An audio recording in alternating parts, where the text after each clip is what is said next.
یہ بہت بڑی اہمیت کا حامل ہے۔ ہم نے جب بھی نماز پڑھنی ہے اب قبلے کی طرف کر کے نماز پڑھنی ہے۔ اب ہمارے پاس کوئی گنجائش نہیں ہے کہ ہم موڈ ہوا تو بیت المقدس کی طرف کر کے منہ نماز پڑھ لیں یا کسی اور سمت کی طرف منہ کر کے نماز پڑھ لیں، نہیں۔ اب جب آپ کا خانہ کعبہ کا اعلان ہو گیا ہے کہ یہی اب ہمارا قبلہ ہے بیت الحرام، تو اب ادھر ہی نماز پڑھنی ہے۔ اور لوگوں کی اب حجت باقی نہ رہ جائے کہ اب جو وہ لوگ جو یہودی اور عیسائی تانے دیتے تھے کہ تم ہمارے قبلے کی طرف کر کے نماز کیوں پڑھتے ہو، اور جب تمہارا اپنا دین ہے، اپنا مذہب ہے، تو پھر تمہارا قبلہ بھی چینج ہونا چاہیے۔ اور دوسرا یہ کہ جو ان کا کتابیں تھیں توریت اور انجیل، اس میں جب یہ باقاعدہ اللہ تعالیٰ نے پہلے ہی بتا دیا تھا کہ مسلمانوں کا قبلہ بیت الحرام ہوگا، تو اب جب یہ دیکھیں گے اپنی کتابوں میں سے پڑھ رہے ہیں تو وہ اب یہ کہنے پر نہیں رہیں گے کہ یار ہم نے تو اپنی کتابوں میں پڑھا تھا کہ جو آخری نبی ہوگا اس کا قبلہ تو بیت الحرام ہوگا، لیکن یہ تو ابھی تک بیت المقدس کی طرف منہ کر کے نماز پڑھ لیں۔ آیا کہ یہ نبی سچا بھی ہے یا نہیں؟ یہ جو حجت ہوتی ہے نا، یہ حجت اب ان کی نہ رہے، یہ حجت ان کی ختم۔ اور اللہ تعالیٰ کہہ رہا ہے کہ تم نے جو ہے صرف مجھ سے ہی ڈرنا ہے اور مجھے سے ہی ڈرو، کسی سے بھی ڈرنے کی ضرورت نہیں ہے، ٹھیک ہے؟ اور مجھے سے اس لیے ڈرو تاکہ میں جو ہے اپنی نعمت تم پر پوری کر دوں، جو اللہ تعالیٰ نے نعمت پوری کرنے کا وعدہ کیا ہے ہم سے۔ کہاں پر؟ عالم ارواح میں، جب ہم سے اللہ تعالیٰ نے کہا تھا کہ تم سیدھے راستے پر چلو گے، مجھے پر ایمان لے کر آؤ گے، میری بات کرو گے، تو تمہیں بدلے میں جنت ملے گی، یہ انعامات ملیں گے، تو میں تمہیں وہ نعمت پوری کروں جو تم سے کہا گیا ہے۔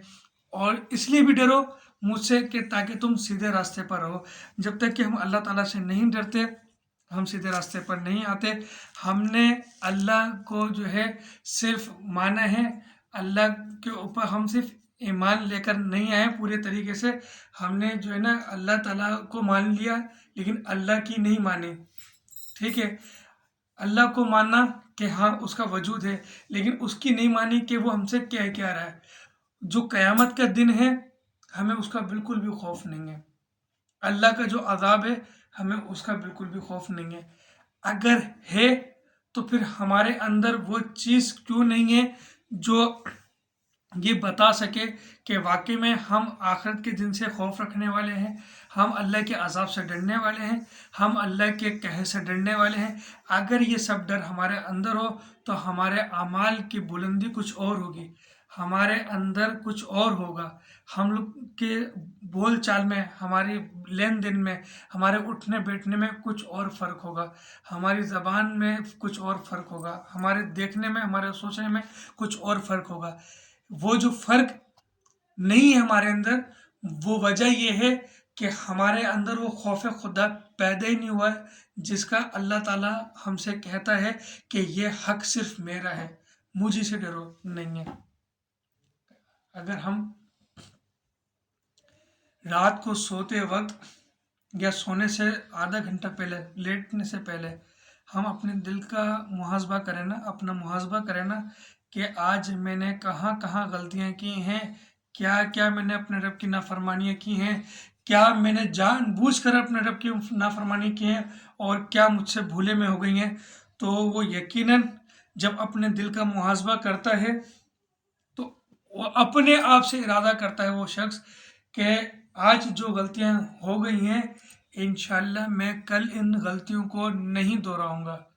اگر آج 10 غلطیاں ہوئی ہیں، محاسبہ کرنے کے بعد اگلے دن یہ فرق آتا ہے کہ وہ 10 میں سے 2 کو کنٹرول کر لیتا ہے، 8 پر نہیں کر پاتا۔ اب وہ ان 8 کا محاسبہ پھر اگلی رات کو کر رہا ہے کہ اب یہ جو 8 ہوئی ہیں نا انشاءاللہ میں کل یہ نہیں ہونے دوں گا۔ یہ غلطیوں پر محاسبہ ہم کیوں نہیں کرتے؟ خوف خدا نہیں ہے، اللہ تعالیٰ سے نہیں ڈرتے ہم، مجھ سمیت بھی، میں اپنی بات بھی کر رہا ہوں اور سب سے پہلے اپنی بات کر رہا ہوں کہ اگر ہمارے اندر واقعی میں خوف خدا ہو نا، آخرت کے دن کا خوف ہونا، آخرت کے دن کا ایمان ہو، تو واقعی میں ایک انسان جو ہے نا اللہ تعالیٰ کا ولی بن سکتا ہے، اور ولی بننا تو بہت آسان ہے۔ اگر صرف اللہ تعالیٰ کی راستے پر چلنا شروع کر دینا بندہ اپنے دل میں خوف خدا پیدا کر کے، تو اللہ تعالیٰ کا ولی بن سکتا ہے، اور ولی بننا آسان ہے۔ صرف اس کے اوپر قائم رہنا بڑا مشکل ہوتا ہے، اس کو ہم سنبھال نہیں سکتے۔ اگر ہم 5 وقت کی نماز پڑھ لیں، اپنی زبان پر لگام لگا لیں نا، تو ہم اللہ کے ولی ہیں، لیکن ہم سے وہ 5 وقت کی نماز پابندی سے پڑھی نہیں جاتی، کہیں نہ کہیں بہک جاتے ہیں، بھٹک جاتے ہیں، چھوٹ جاتی ہے۔ اور اگر ہم نمازوں پر پابند ہو گئے